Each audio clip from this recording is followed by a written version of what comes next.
fifth generation great grandson of William Green. I am Cecil Green Jr. I lived in Jackson all my life.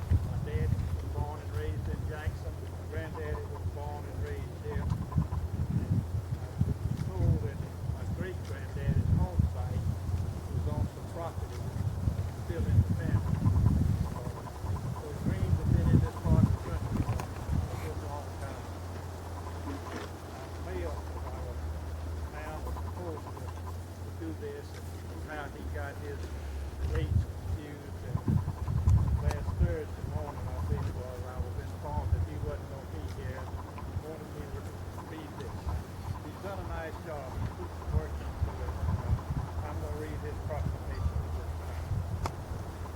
Whereas William Green was born in 1745 in North Carolina and died in 1815 in Farmville District, South Carolina.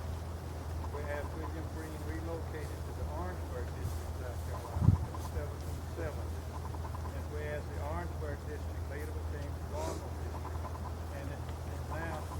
and is now known as Aiken County, South Carolina.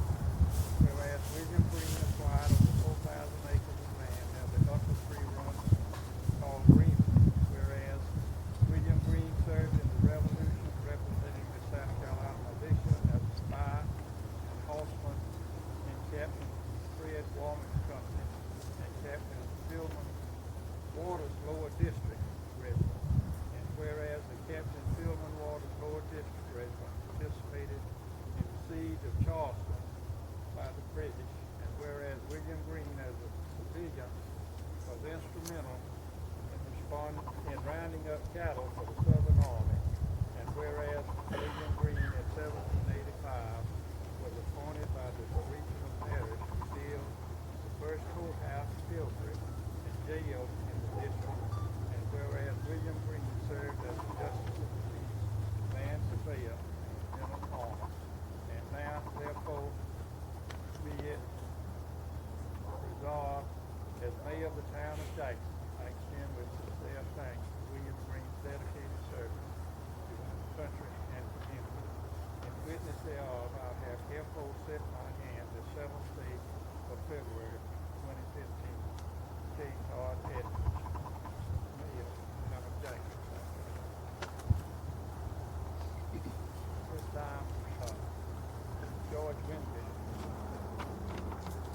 Tell you about some of Reader's Dot research that you get this on the website. Thank you, Cecil.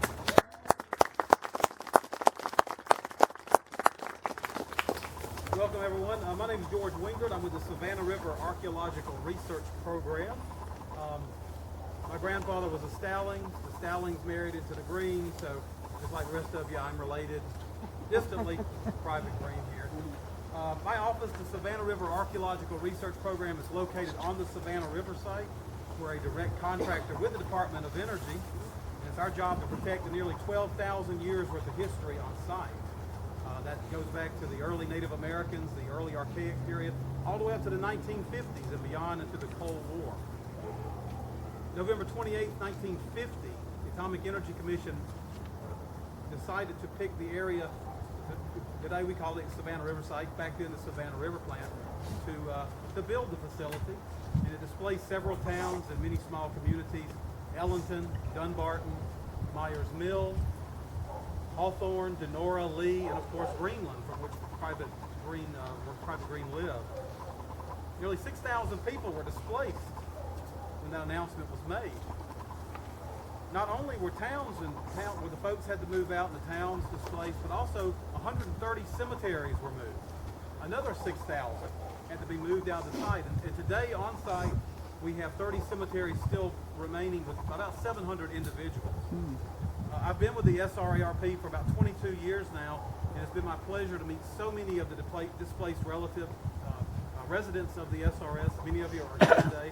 Ms. Green, Ms. Roundtree. I've had the opportunity to speak with them over the years and hear their stories. A couple years ago, I met two in particular. We kind of came up out of the blue.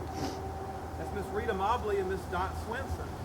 They came up from Florida and said, we're up here doing genealogical research, and we believe our forefathers So I got them on site. We visited the property, and they came back and they brought cousins, and then they came back and they brought children, and then they came back and they brought in-laws and distant relatives. And I don't know how many trips they've made back now. But due to all this research, that's the reason we're here today.